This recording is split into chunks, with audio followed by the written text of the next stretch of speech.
Okay, for today's video guys, no, magnanana roam tayo. Syempre, ilak na natin to. Pag meron talagang bumoses dyan, babatukan ko talaga. Meron mabuboses dyan, anyone? Yun, bumoses yung Kimi. Ano paki ko?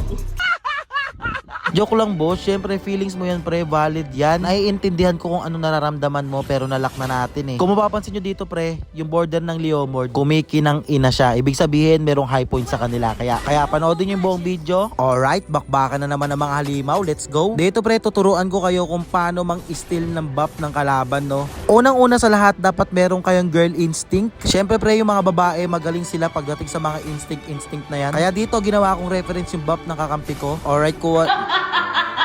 Siyempre, joke lang yun. Lalaki tayo eh. Kaya hindi natin ma-instinct yun. Habang dito pre sa top oh, nagkakaroon ng komosyon. Pagalingan yung usong namin at yung Dairot ng kalaban no. Na 1-0 na ng Dairot pre. Pero yun lang man no, nabawian siya. Kung ako dyan pre, babawi din ako. Siyempre, trinashtok ako eh. Gagi pre, nahuli tayo dito ng dalawa. Ba't ako nagpaproc ng passive dito? Para lumalim yung dalawa. O sige Leomord, kabayuhin mo na. Diba? Eh di ano magiging feelings ng kalaban? Siyempre pre, maaasar yan. Kaya inasar ko ulit.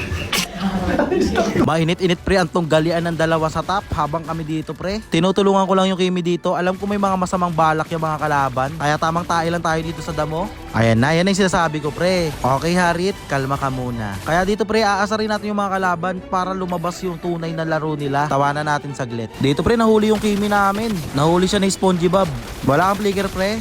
Sayang, wala kang flicker. Ay, may aegis ka pala. Okay lang yan, pre. Ibabawi na lang kita kay SpongeBob. Okay, 1-0 na tayo. Medyo na late ng konti ang bida, ah. Pero, pre, hayaan nyo. Pag hindi nyo kaya, bumak kayo agad. Pre, nandito ako to the rescue. Palalimin mo ng konti SpongeBob. Pag lumalim, sabugan natin ang plapla.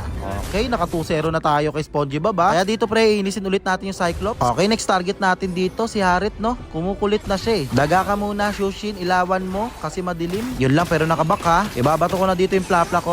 Itaas mo Sushin, bakit mo niliko? Pero okay lang yan no, kumukulit ba yung Harit pre? Napitas niya yung Kimi natin ha. Pero papali pa rin siya dito ng Sushin at kakabayuhin siya ng Leomord kaya pitas siya dito. Dito pre, nakita ko binabanatan yung Cyclops. Wait lang pre ha, may flicker. Tatamaan yata natin.